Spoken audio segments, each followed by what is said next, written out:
రెండు తెలుగు రాష్ట్రాల్లో కూడా లాయర్ రజనీ అంటే రోడ్డును పోతా కూడా గుర్తించే అవకాశం భగవంతుడు మాకు ఇచ్చినటువంటి దయ అనుకుంటాం. ఎందుకంటే డబ్బిస్తే ఇంకేమైనా పదవులు వస్తాయేమో కానీ మంచి పేరు రాదండి. డబ్బున్న ప్రతి ఓడు చెక్కు మీద సంతకం పెడతాడు కానీ నిజంగా ఒక అభ్యుదయ భావాలు ఉన్నాడు, ఆదర్శప్రాయుడు మాత్రమే ఆటోగ్రాఫ్ ఇవ్వగలుగుతాడు అనే ఒక సిద్ధాంతాన్ని నమ్మినటువంటి వ్యక్తిని. పదవులకి ఆశించి ఎప్పుడు పనిచేయనండి. ఎందుకంటే జనసేనలో కూడా నేను పార్టీలో రావడానికి కూడా నాగబాబు అన్న మాట్లాడి కళ్యాణ్ బాబు గారు ఎదురుగా కూర్చొని 40 నిమిషాలు నాతో విశ్లేషించి వెంటనే పార్టీలో రాష్ట్ర అధికార ప్రతినిధి పోస్ట్ ఇవ్వడానికి ఒక్క సెకండ్ కూడా ఆలోచించకుండా నాకు అన్న ఇచ్చారు. దాన్ని కాపాడుకోవడం చాలా కష్టతరం అవుతుందండి. ఎందుకంటే నా సొంత అభిప్రాయాన్ని నేను అన్ని చోట్ల చెప్పలేను.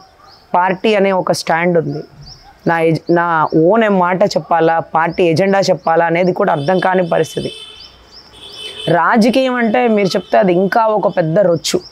అందరూ రొచ్చు అనుకొని వెళ్ళిపోతే మరి దాన్ని క్లీన్ చేసి కడిగేదెవరు అంటున్నటువంటి రాష్ట్ర ప్రజలు. ఒకానొక టైంలో కత్తి మీద సాన్లాగా ఉంటుందండి పదవి. ఈ పదవి లేనప్పుడు మీరు ఎన్నో వీడియోస్ మీడియాలో చూసుంటారు. నేను అందరూ మీకు సుపరిచితురాలని. పదవి వచ్చాక జనసేన స్టాండ్. పదవి లేనప్పుడు మీ హైకోర్టు లాయర్ రజనీ మీ అందరి మనసుల్లో ఉన్నటువంటి వ్యక్తినే. ఈ పదవి వచ్చాక వెళ్ళే గుర్రానికి కళ్ళేలేస్తారు చూడండి, ఆ మాదిరిగా ఉంటుంది పదవి.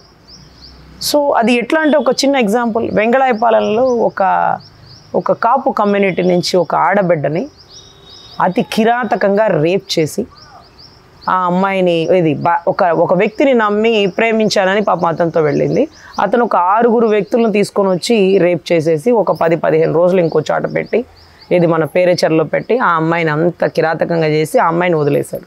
వదిలేసిన ఆ పిల్ల ప్రాణాలతో బయటకు వచ్చి వాళ్ళే వదిలేశారు. ప్రాణాలతో బయటకు వచ్చి జీజీహెచ్లో ఒక 15-20 రోజులు హెవీ బ్లీడింగ్తో ట్రీట్మెంట్ తీసుకుంటూ ప్రెగ్నెంట్ ఆవిడ ఒక గౌరవ డిఎస్పీ గారిని కాళ్ళు పట్టుకొని తల్లి చెల్లి ఆ బాధితురాలు అందరూ నాకు న్యాయం చేయండి మేడం, అతను నేను ప్రేమించి వెళ్ళాను, ఇప్పుడు నేను ప్రెగ్నెంట్ని, చుట్టుపక్కల అందరు రేప్ చేశారు, వాళ్ళకి శిక్ష పడాలి అంటూ కాళ్ళు పట్టుకున్న డిఎస్పీని ఈవిడ కడుపుతోంది. గౌరవ డిఎస్పీ గారు కూడా కడుపుతూ ఉన్నారు పాపం. కాళ్లతో నెట్టేసిన పర్వం అండి. డిఎస్పీ స్థాయిలో ఉన్న వ్యక్తి కాళ్లతో నెట్టేసిన పర్వం. నువ్వు బతికుండగా వాడిని అరెస్ట్ చేయించలేవు, నువ్వేవి చేయలేవు. కడుపుతో ఉన్నావా? ఎవడు తండ్రి? 1, 3, 6? ఈ 6 ఎవడని చెప్తావు? పుట్టని డిఎన్ఏ టెస్ట్ చేశాక చెప్తాం. ఇది నీ చెల్లి ఎక్కువ చేస్తుంది, ఇది కూడా అదే బాపతే, ఏంది ఎక్కువ తక్కువ మాట్లాడు, మీరు బ్రోకల్ కుటుంబాన్ని బయటికి నిరూపిస్తాను అన్నటువంటి పరిస్థితి. ఇక్కడ ఏ కులమైనా నేను పనిచేస్తాను. దళిత కులమైనా, కమ్మ కులమైనా, కులాలతో పని లేదండి. రంగ గారి ఆదర్శాలు నింపుకున్న వ్యక్తిగా ఏ ఒక్కరికైనా పనిచేస్తాను. అటువంటిది ఆ బిడ్డకి పడ్డ కష్టం నాకు తెలియదండి. నేను నా కోర్టు హడావుల్లో బిజీగా ఉన్నాను. ఆ బిడ్డ ఏం చేసిందంటే, నువ్వు బతికుండగా న్యాయం అరెస్ట్ చేయించలేవంటే నేను అరెస్ట్ చేయిస్తానని ఒక లెటర్ రాసి వాళ్ళ ఇంట్లోనే సూసైడ్ చేసుకొని చనిపోయి. దాని తర్వాత జీజీహెచ్లో ఆ డెడ్ బాడీని పెట్టారు. టీడీపీ శ్రేణులు వచ్చారు, జనసేన శ్రేణులు వచ్చారు, ధర్నాలు తీశారు. తర్వాత డెడ్ బాడీ తీసుకెళ్ళిపోయారు. 10 నెలలు అయిందండి. ఏ పార్టీ కూడా ఆ బిడ్డని అరెస్ట్ చేయించడంలో పాత్ర తీసుకోలేదండి, ఏ పార్టీ కూడా. తర్వాత ఇప్పుడు 10 నెలల తర్వాత మేడం గారు కరెక్ట్గా కేసు తీసుకుంటారు, మీకు ఏ ఇబ్బంది లేదు, అవతలోడు ఎంత పెద్ద తోపు తురుమైనా ఎత్తి పక్కనేస్తుంది అని 10 నెలల తర్వాత మన ఇంటికి వచ్చారు.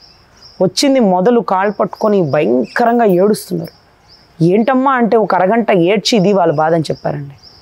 తర్వాత వాడు ఎంతలా పోటుగాడైనా ఎత్తి అవతలేపిస్తే ఒక ఆడబిడ్డ చావుకు కారణమయ్యాడని ఆ బిడ్డ రాసిన లెటర్ చూశానండి.